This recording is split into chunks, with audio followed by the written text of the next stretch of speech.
right, folks, it's me, Giovanni. On this episode of Bangry, I'm going to answer one of your questions, huh? Someone wrote in and said, hey, Giovanni, if you know it all, why don't you run for office? Well, look at me. Not only am I going to run for political office, I'm going to win because I got an amazing 107-point plan, all right, to get me elected and to fix this whole government system right up. Now, you're going to get a pen and paper, you're going to write these down because each one of these is important. And you better not cut a single word, huh? The whole thing, the 107 points, nothing gets cut, or my mother-in-law is going to come and see you, understand? All right? All right, here we go. Number one, the hospital crisis. All right, the problem is you go to the hospital, you can't find a hospital bed, right?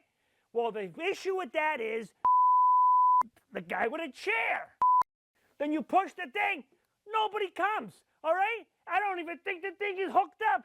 47 million. It's a simple business concept called horizontal integration. You know what I'm talking about, huh? No. How are we going to pay for all this? First, and then you tax the Mazola corn oil. Right, don't cut it. Don't. All right, number two, this one's good. Don't cut any of this. All right, the current prison situation.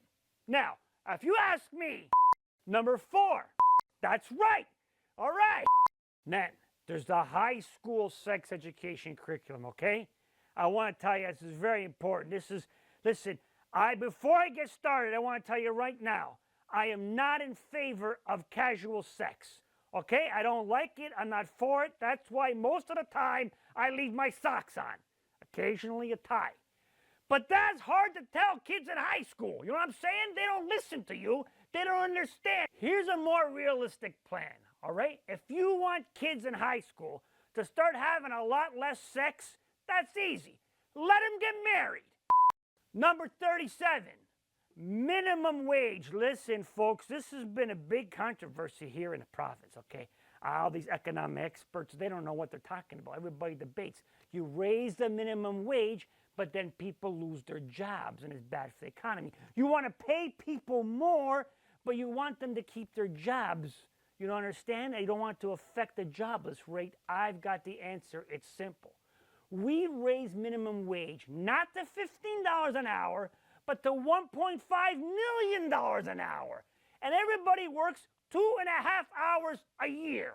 You see, and everybody has a job. Unless, of course, you work for the government, then you work for an hour, 15 minutes, take a 45-minute coffee break. All right? Number 42. Number 43. All right, marijuana. Everybody wants to talk about the marijuana now, okay?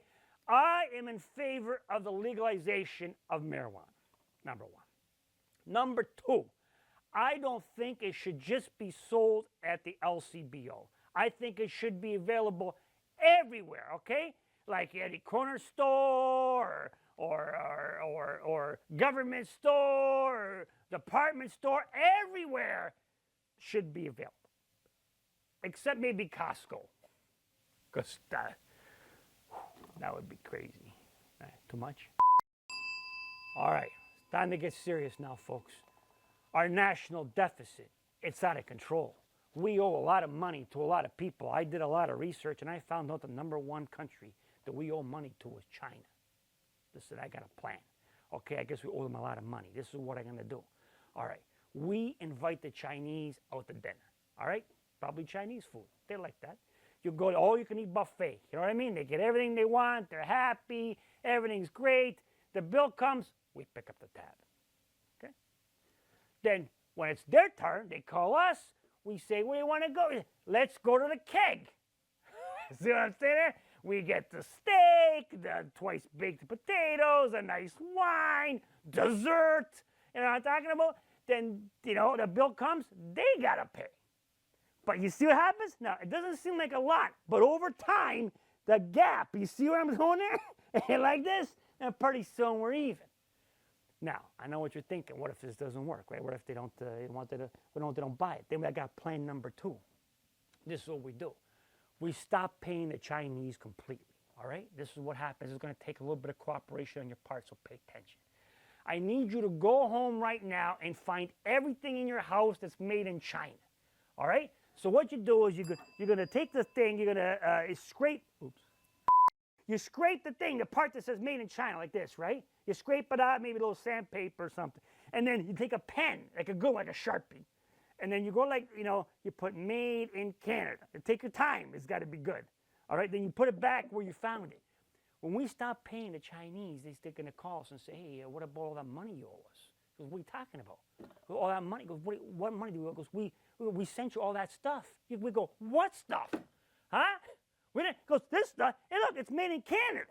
He said, but you have to kind of shake it a bit. You know what I mean? It's got, and make sure the room is dark. Huh? Bada bing, bada boom. We don't owe them nothing. 81, I'd say. Oh, it's a good one. 88. 88. Pay attention to this one, folks. All right.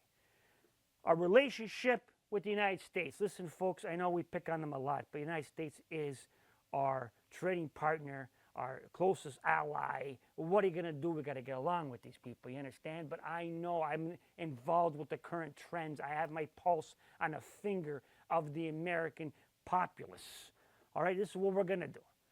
I'm going to invite Mr. Obama to come over to Canada. We're going to go in a canoe. We're going to sit there. We're going to have like a chat. Okay, who is it now? Trump. Okay, so we got President Trump. We invite him. Trump. The guy with the... Oh, when'd that happen? Hey, I've been busy over here, huh? This is the only show I watch. Canada's problem with the UN. Apparently, we have a low profile in the UN, okay, on the world stage. So I'm going to fix this. I did some research. You're never going to believe this, but you know where we sit in the UN? It's alphabetical order, so we sit beside Chad. Now, I know what you're thinking. Every annoying guy you've ever met has been named Chad. All people that are annoying are named Chad. You go, that cool, that's Chad, he's cool. It never happens, all right? So this is the problem. This is, people don't want to talk to you. Hey, Uganda, come over here, talk to us. Hey, yeah, I love to, but Chad. You know what I'm talking about? That's what we do. We lobby the UN, we mix it up a little bit. We get a seat beside, ready for this? Sierra Leone. She's hot. I'm telling you right now, everybody's going to come and try, you know what I'm saying? And then we start talking with people, increase the relations. Sometimes it's that simple, folks. It's that simple sometimes. Number 98. Ooh, really, Trump is president. You're kidding me, right? And finally, the last one, folks, number 107. Huh? Low voter turnout. Big problem in the last couple elections. Here's the solution. We combine Election Day with Earth Day. You know that holiday where everybody shuts the lights out and sits around in the dark for an hour? You know, okay. Then we combine those things, right? So first of all the ugly people are going to come out because it's going to be dark. They love that. And then once we get there, everybody, you know, is in a big room together.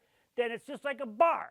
At 2 o'clock, we turn the lights on and find out what ugly person we're stuck with for the next 4 years. I'm Giovanni Patiti, and I'm Bangry.